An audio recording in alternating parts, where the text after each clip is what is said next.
সালামু আলাইকুম।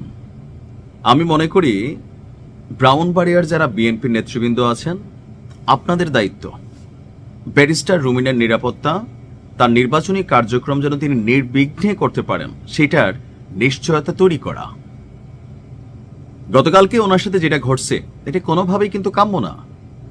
এখন এই মুহূর্তে একজন মানুষের কাছে কি মনে হবে যে রুমিন ফারহানার বিপরীতে যিনি দাঁড়িয়েছেন জুনায়েদ হাবিব, তিনি বলছেন কি, একটা ডায়লগ দিছে, আমি ডায়লগটা পুরোটা খেয়াল নাই, যে খেজুর গাছ দাঁড়াইব যদি ধানের শীষ চায় না কি জানি, এরকম একটা ডায়লগ দিছে। অর্থাৎ তিনি যেহেতু বিএনপি জোটের একজন প্রার্থী, ব্যারিস্টার রুমিন ফারহানার আসনে জুনায়েদ হাবিব হুজুর মানুষ, তো ওনার সমর্থক ওই লেভেলে কিন্তু নাই। বাট তার একটা দল আছে, হয়তো জনপ্রিয়, পাশ করতে পারেন, বিএনপি তাদের জোটের কারণে স্যাক্রিফাইস করা লাগছে, তাই না? তো সেই আসনে যারা বিএনপির নেতাকর্মী আছেন, অনেকে বাধ্য হইয়া দলীয় সিদ্ধান্তের কারণে ওনার সাথে কাজ করতে হচ্ছে, আবার অনেকে অতি উৎসাহী আছেন। তো এখানে কার এমন সাহস হয়ে গেল, কোন মাইকালাল বা হুজুরের অনুসারীকে এরকম যে ব্যারিস্টার রুমিন ফারহানার নির্বাচনী কাণ্ডে গিয়ে এই ধরনের ঘটনা ঘটাইছে? কি ঘটাইছে আসুন দেখি। ব্রাহ্মণবাড়িয়ার 2 আসনে আপনারা জানেন যে স্বতন্ত্র প্রার্থী হিসাবে নির্বাচন করছেন ব্যারিস্টার রুমিন ফারহানা।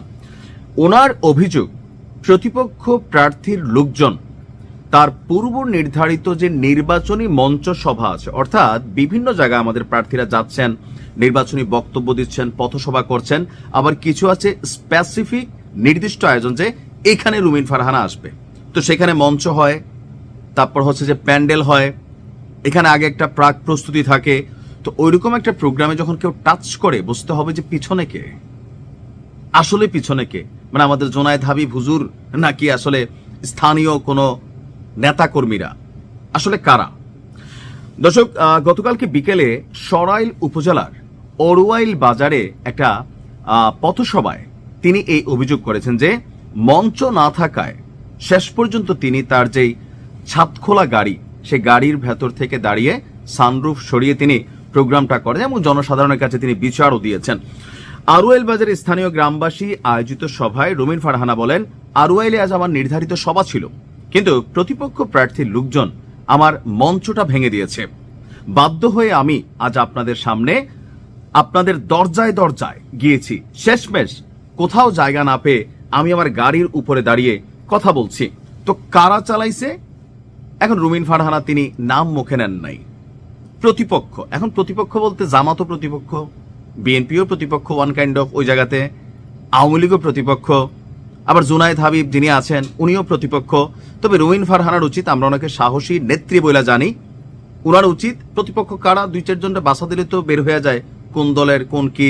এখন এরকম ঢালাও ভাবে বললে এটা আসলে সবার দিকে যায় যে কারা করছে। ওই যে একদল লোক অথবা কোনো একটা মহল, একটি মানে দল চায় না, একটি দল কারা, আপনি ভাসুরের নাম মুখে আনেন, মানুষ এটা জানতে চায় না। তো আপনারও মনোভাবে পলিটিশিয়ান, এখানে হয়তো কোনো রাজনীতি খেলছেন আপা। আচ্ছা, তো তিনি বলছেন যে কারা ভাঙচুর করছে, তো তিনি স্পষ্ট উল্লেখ না করে বলছেন যে আগামী 12ই ফেব্রুয়ারি নির্বাচনে ব্যালটের মাধ্যমে এটার জবাব দিতে। ওনার বক্তব্য হচ্ছে যে, বক্তব্যে রুমিন ফারহানা আরুয়াইল চিত্রা নদীর উপর সেতু এবং রাস্তা নির্মাণের প্রতিশ্রুতি দিচ্ছেন। আচ্ছা, যাই হোক, তিনি এখানে বিভিন্ন আশ্বাস দিচ্ছেন, মানে মোট কথা যেটা হচ্ছে জনগণকে পাশ করলে এটা করে দিবেন, সেটা করে দিবেন, অথবা তিনি যখন আগে এমপি ছিলেন যে কাজগুলো মানে অসম্পূর্ণ ছিল সেগুলো করে দিবেন। তবে আমি আমার নিউজের ফোকাসে যেটা রাখতে চাচ্ছি যে যারা স্বতন্ত্র প্রার্থী, বিশেষ করে যারা বিএনপি থেকে বিদ্রোহী প্রার্থী হিসেবেই স্বতন্ত্র প্রার্থী থেকে ধরা হচ্ছে, তাদের উপর কোনো জুলুম, অত্যাচার, ভাঙচুর এগুলা আপনাদের ভোট কমাবে। এখন রুমিন ফারহানা উচিত যে আসলে আপা কারা করছে আপনার বলা উচিত, নয়তো এখানে 4 দলের উপর যাবে।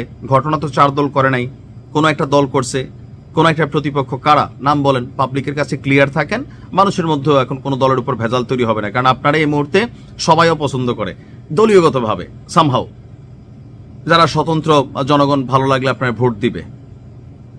ভালো থাকুন, আসসালামু আলাইকুম।